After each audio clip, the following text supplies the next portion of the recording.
Then, when it was the 25th night, she continued, I have heard, O auspicious king, that when the tailor's wife gave the hunchback a mouthful of fish to eat, as his allotted span had ended, he died instantly. There is no might and no power except with God, exclaimed the tailor. Poor man, that he should die like this at our hands. Why are you wasting time? Said his wife. Haven't you heard what the poet says?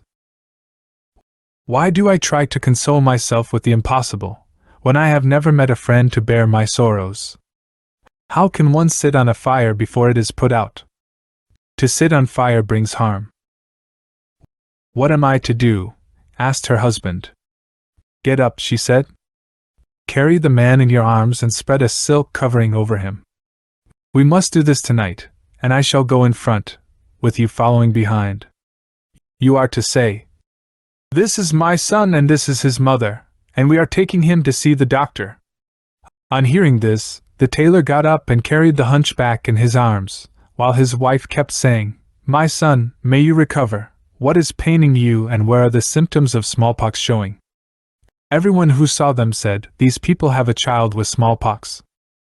They continued on their way, asking for the doctor's house, until they were directed to the house of a Jewish physician. They knocked on the door and down came a black slave girl, who opened it. When she saw a man carrying a child and accompanied by a woman, she asked, What's the matter? The tailor's wife replied, We have a child with us and we would like the doctor to have a look at him. Take this quarter dinar, give it to your master, and let him come down to see my sick son. The girl went up and the tailor's wife came through the door and said to her husband, Leave the hunchback here and then let's make our escape. The tailor agreed, and propping the hunchback against the wall, he and his wife made off. The slave girl went to the Jew and told him, There is someone at the door with a sick person. His wife is with him, and he has handed me a quarter dinar for you to go down to look at him and to prescribe something suitable. The Jew, delighted to see the money, got up quickly and went off in the dark, but as soon as he put his foot down, he stumbled over the corpse. O Ezra, he cried. O Moses and the 10 Commandments. O Aaron and Joshua, son of Nun. I seem to have stumbled over this sick man, and he has fallen down the stairs and died. How can I get the corpse out of my house? He carried it inside and told his wife what had happened. She said, Why are you sitting there? If you wait until daybreak, then both you and I will lose our lives. We have to take him up to the roof and drop him into the house of our neighbor, the Muslim. As he is an inspector in charge of the king's kitchens, he often brings home fat, which the cats and the rats eat. If the corpse is left there overnight, the dogs will come down from the roofs and drag it off, for they do a great deal of damage to all the stuff that he brings home. So the Jew and his wife went up to their roof, carrying the hunchback, and they then lowered him to the ground by his arms and legs, leaving him by the wall, before going off. No sooner had they done this than the inspector came home, opened the door, and went up, carrying a lighted candle. He noticed a man standing in the corner, under the ventilation shaft. By God, he exclaimed, This is a fine thing. It must have been a man who has been stealing my stores. Turning to the corpse, he said, It was you who has been stealing the meat and the fat, when I thought it was the cats and dogs of the neighborhood. I have put myself in the wrong by killing them, when all the time it was you, coming down from the roof. He took up a large hammer and brandishing it, he went up to the corpse and struck it on the breast. When he found that the man was dead, he was moved with grief, and fearing for his own life, he exclaimed, There is no might and no power except with God Almighty. May God curse the fat and the sheep's tail. He then added, How was it that I brought this man's life to an end with my own hand? The inspector looked at his victim and found that he was a hunchback. Wasn't it enough for you to be a hunchback, he asked, that you had to become a thief and steal meat and fat? O God, the shelterer, cloak me with your gracious covering. He then hoisted the corpse onto his shoulders as the night was ending and took it out of his house. He continued to carry it until he reached the edge of the market, where he propped it up at the side of a shop at the head of an alley. He then left the corpse and made off. A Christian, the king's broker, was the next to appear on the scene. He was drunk and had come out to go to the baths, realizing, in his drunkenness, that it was nearly time for matins. He went on, staggering as he walked, until, when he was near the corpse, he squatted down to urinate. Then, casting a sideways glance, he saw someone standing there. As it happened, at the beginning of that night his turban had been stolen, and when he saw the hunchback leaning against the wall, he imagined the man meant to steal the one that he now had on. So he balled his fist and struck the hunchback on the neck, felling him to the ground. He called to the market watchman, and then, in the excess of his drunkenness, he set about belaboring the corpse and trying to strangle it. The watchman came up and found the Christian kneeling on the Muslim and hitting him. "What has he done?" he asked. The Christian said, "He wanted to steal my turban." "Get away from him," ordered the watchman, and when the Christian had got up, he went to the hunchback and found him dead. "By God," he said, "this is a fine thing, a Christian killing a Muslim," and after having tied the Christian's hands, he took him to the house of the Wali. All the while the Christian was saying to himself, "O Messiah, O Holy Virgin, how could I have killed this man and how quickly he died from a single blow." Drunkenness vanished, to be replaced by care, and the Christian together with the hunchback spent the rest of the night until morning in the Wali's house. In the morning, the Wali sentenced the killer to be hanged. The executioner was ordered to proclaim his crime.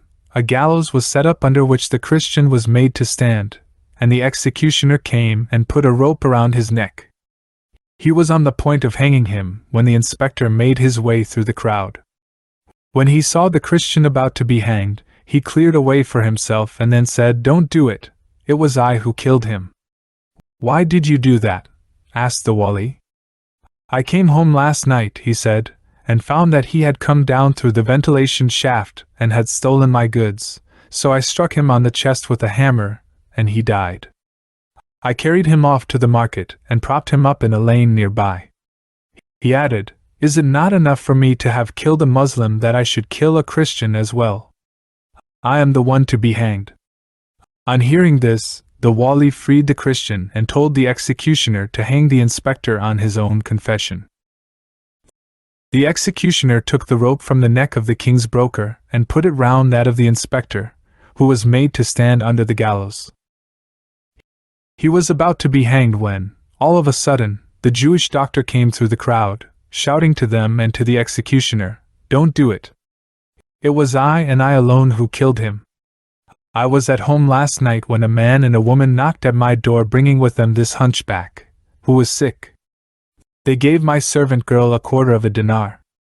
She told me about them and handed me the money, but it turned out that the pair had brought the hunchback into the house, left him on the stairs and gone off. I came down to look at him, but in the darkness I tripped over him and he fell down to the bottom of the stairs, killing himself on the spot. My wife and I carried him up to the roof and lowered him into the ventilation shaft of this inspector, who lives next door to us. The man was dead, but when the inspector came and found him in his house, he took him for a thief and struck him with a hammer so that he fell to the ground, leaving the inspector to think that he had killed him. Isn't it enough for me to have unknowingly killed one Muslim that I should knowingly be responsible for the death of another?" When the Wali heard this, he told the executioner to release the inspector and to hang the Jew. The executioner took him and put the rope round his neck, but at that the tailor came through the crowd and told him to stop. "It was I and I alone who killed the man. Yesterday I went out to see the sights, and in the evening I met this hunchback, drunk and singing at the top of his voice to his tambourine. I invited him home and bought a fish, which we sat down to eat. My wife took a piece of it, and making it into a mouthful, she crammed it into his gullet where a bit of it stuck, killing him instantly. Then my wife and I took him to the Jew's house. The servant girl came down and opened the door for us, and I told her to tell her master that a woman and a man were at the door with a sick person and to ask him to come and look at him. I gave her a quarter of a dinar, and while she went up to her master, I carried the hunchback to the head of the stairs and propped him up there, after which my wife and I went away. The Jew came down and tripped over the hunchback and thought that he had killed him. "Is that right?" he asked the Jew. "Yes," said the Jew, at which the tailor turned to the wali and said, "Release the Jew and hang me." When the wali heard what he had to say, he was astonished by the whole affair, which he said should be recorded in books. Then he told the executioner to release the Jew and to hang the tailor on his own confession. "I'm tired of this," complained the executioner. "I bring one man forward and put another one back, and no one gets hanged." Then he put the rope round the tailor's neck. So much for these people. But as for the hunchback, the story goes that he was the king's fool and that the king could not bear to be parted from him. After getting drunk, he had left the king and had been away all night. As he was still not back by midday the next day, the king asked some of his courtiers about him, and they replied, "Master, his dead body was brought to the wali, who ordered his killer to be hanged." Then a second and a third person arrived, each of them claiming to have killed him and each telling the wali the reason for it. When the king heard this, he called to his chamberlain, telling him to go to the wali and to fetch him all those concerned. When the chamberlain went there, he found the executioner about to hang the tailor. "Don't do it," he shouted, and he told the wali what the king had said. He then brought everyone, the wali, the tailor, the Jew, the Christian and the inspector, and had the corpse of the hunchback carried along with them.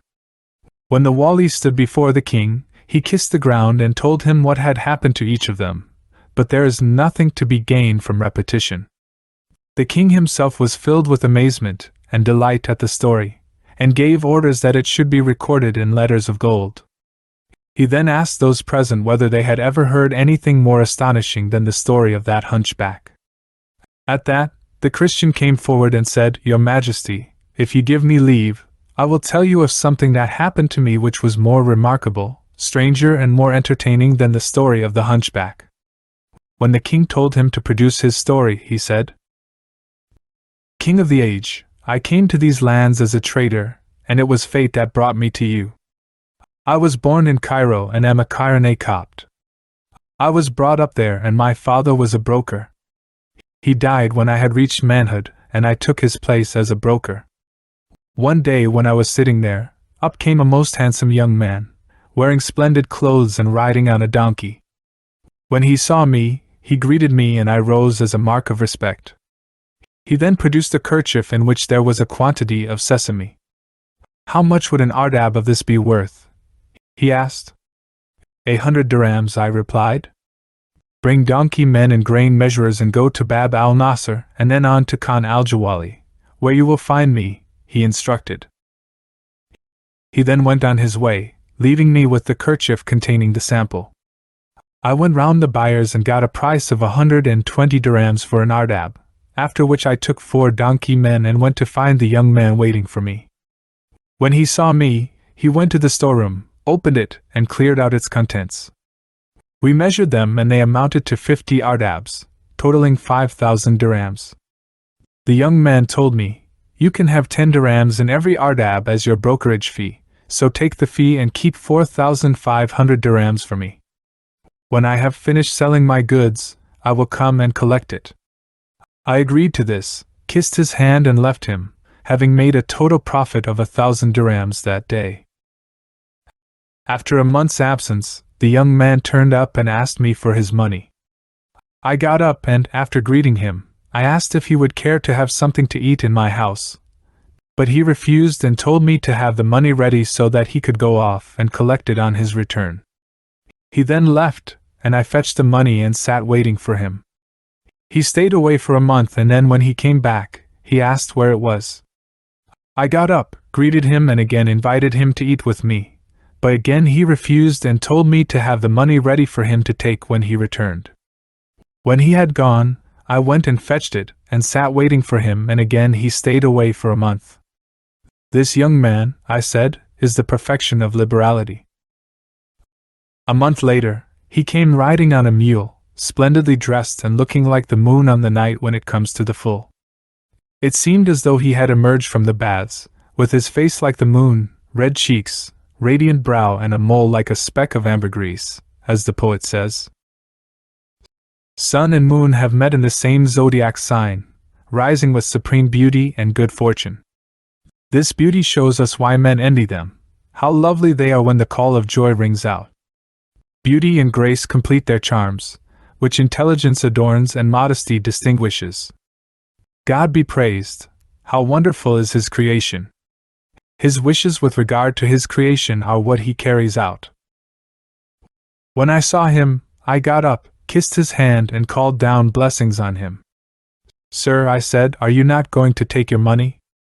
What's the hurry? He asked. I shall finish my business and then take it from you, after which he turned away. By God, I said, when he comes next, I must offer him hospitality because I have made a fortune out of trading with his dirhams. It was at the end of the year that he came, wearing clothes even more splendid than before, and I swore to him that he had to stay with me and taste my hospitality. On condition that whatever you spend on me comes out of the money that you are holding for me, he replied. I agreed to this and made him sit down, while I went and prepared the necessary food, drink, and so on, which I then presented to him, inviting him to eat in the name of God. He went to the table and stretched out his left hand, after which he ate with me. This surprised me, and when we had finished, I washed his hand and gave him something to dry it with. We then sat down to talk, after I had offered him some sweetmeats. Sir, I said to him, you would relieve me of a worry were you to tell me why you ate with your left hand. Is there perhaps something in your other hand that causes you pain? When he heard this, he recited, Friend, do not ask what burns within my heart, lest you should bring to light my sickness. Not of my own free will have I kept company with Salma in place of Layla, but necessity has its own laws. He then took out his right arm from his sleeve, and there I could see that the hand had been amputated from the arm. This astonished me, but he told me, Don't be astonished, and don't say to yourself that it was out of pride that I used my left hand to eat with you. There is a remarkable reason for the loss of my right hand. When I asked him what that was, he explained, You must know that I come from Baghdad and my father was one of the leading men of that city. When I grew up, I heard pilgrims, travelers and merchants talking about Egypt. That made a lasting impression on me, and so when my father died, I took a large quantity of money and prepared trade goods, consisting of fabrics from Baghdad and Mosul, all of which I loaded up before setting out. As God had decreed, I arrived safely in this city of yours. Here the young man broke into tears and recited, The blind man may escape a pit in which the man of keen sight will be trapped. The ignorant may not be injured by a word that brings destruction on learned and clever men. A believer may find it hard to earn his daily bread, unlike the unbeliever and the libertine. Of what use are man's actions and his schemes? What happens is what fate decrees for him. When he had finished his recitation, he went on. I entered Cairo, where I set down my goods at Khan Masr, undoing the bales and stowing them away there. I gave my servant money to buy us something to eat, and I then had a short nap. When I got up, I walked down Bain al-Qasrain Street, and then came back and passed the night in my lodgings. In the morning I opened up a bale and thought to myself that I would go through some of the markets to see what conditions were like. So I selected some fabrics, giving them to a number of my slaves to carry, and I went as far as the covered market of Gergis, where the brokers, who had learned of my arrival, came to meet me. They took my goods and tried to auction them, but I was saddened to find that they failed to reach their capital cost. The senior auctioneer told me, I can give you useful advice. Do what the merchants do and sell your goods on credit for a fixed term of months, using a scribe, an inspector, and a money changer. You will get your money every Monday and Thursday. For each of your dirhams you will get back 2, and what is more, you will be able to enjoy the sights of Cairo and the Nile. That is a sound idea, I said, so I took the brokers with me and went to the Khan. They took my goods to the covered market, where I had a deed of sale prepared, giving the price. I took the document to a money changer from whom I got a receipt, and after that I went back to the Khan. There I stayed for a period of days, breakfasting every day on a glass of wine, mutton and sweetmeats. This went on until the month when the money was due, and then I would go every Monday and Thursday to the covered market and sit by the merchants' shops. The money changer and the scribe would bring me what was due from the merchants until it was past the time for the afternoon prayer. I would then count it out, set my seal on its container, and take it off with me to the Khan. One Monday, after a visit to the baths, I went back to the Khan and entered my room, where I broke my fast with a glass of wine. Then I fell asleep and, on waking, I ate a chicken. After perfuming myself, I went to the shop of a merchant called Badr al-Din al-Bastani. When he saw me, he greeted me and chatted with me for a time until the market opened. Just then, onto the scene came a woman with a proud carriage and a haughty gait. She wore a head covering of extraordinary beauty, different perfumes wafting from her, and when she raised her veil, I found myself looking into her black eyes. She greeted Badr al-Din, who returned her greeting and got up to talk with her. When I heard her voice, love for her took hold of my heart. "Have you a piece of embroidered silk decorated with hunting scenes?" she asked Badr al-Din, and he brought out for her one of the ones that he had bought from me, and he sold it to her for 1,200 dirhams. "I'll take it now," she said, "and send you the money later." "I can't wait for it," he said, "for here is the owner of the material and I owe him a share in the sale." "Bad luck to you," she replied. "I am in the habit of buying quantities of material from you for high prices, giving more than you ask and sending you the money." "Agreed," he said, "but I have to have it today." She then took the piece and threw it at him, saying, "People like you don't know how to value anyone." She then rose to leave, and thinking that my soul was going with her, I got up and stopped her, saying, "Lady, as a favor to me, be generous enough to retrace your steps." She turned back, smiling, and said, "It is for your sake that I have come back." She took a seat opposite me in the shop, and I asked Badr al-Din for what price the piece had been sold to him. 1,100 dirhams, he said. "You can have 100 dirhams profit," I told him. "Bring me a piece of paper and I shall write down its price." I then took the material and wrote a receipt for Badr al-Din in my own hand, after which I gave the material to the lady and said, "Take it with you, and if you like, you can pay me for it next market day, or, if you prefer, take it as a guest gift from me." "May God give you a good reward," she said, "endowing you with my wealth and making you my husband," a prayer which was accepted by God. Then I said to her, "Lady, accept this piece of silk and you can have another like it, but let me see your face." One glance at this was followed by 1,000 sighs, and love for her was fixed so firmly in my heart that I took leave of my senses. She then lowered her veil, took the silk and said, "Sir, do not leave me desolate," after which she turned away. I sat in the covered market until after the afternoon prayer, out of my mind thanks to the domination of love. Consumed by the violence of this passion, I got up and asked Badr al-Din about the lady. He told me that she was a wealthy woman, the daughter of an emir who had died, leaving her a large amount of money. I then left him and went off back to the Khan. When supper came, I was unable to eat anything for thinking of her.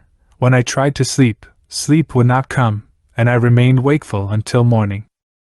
I then got up, changed into different clothes, drank a glass of wine and had a small breakfast, after which I went to Badr al-Din's shop. I greeted him and sat with him, and then the lady came as usual, dressed more splendidly than before and accompanied by a maid. She greeted me and not Badr al-Din, and then, speaking eloquently in as sweet and delightful a voice as I had ever heard, she said, "Send someone with me to take the 1,200 dirhams, the price of the silk." "What is the hurry?" I asked. "May we never be deprived of you," she replied, and she then paid over the purchase price to me. I sat talking to her, and my gestures led her to understand that I wanted union with her. At this, she got up hurriedly and shied away from me, leaving my heart caught in her toils.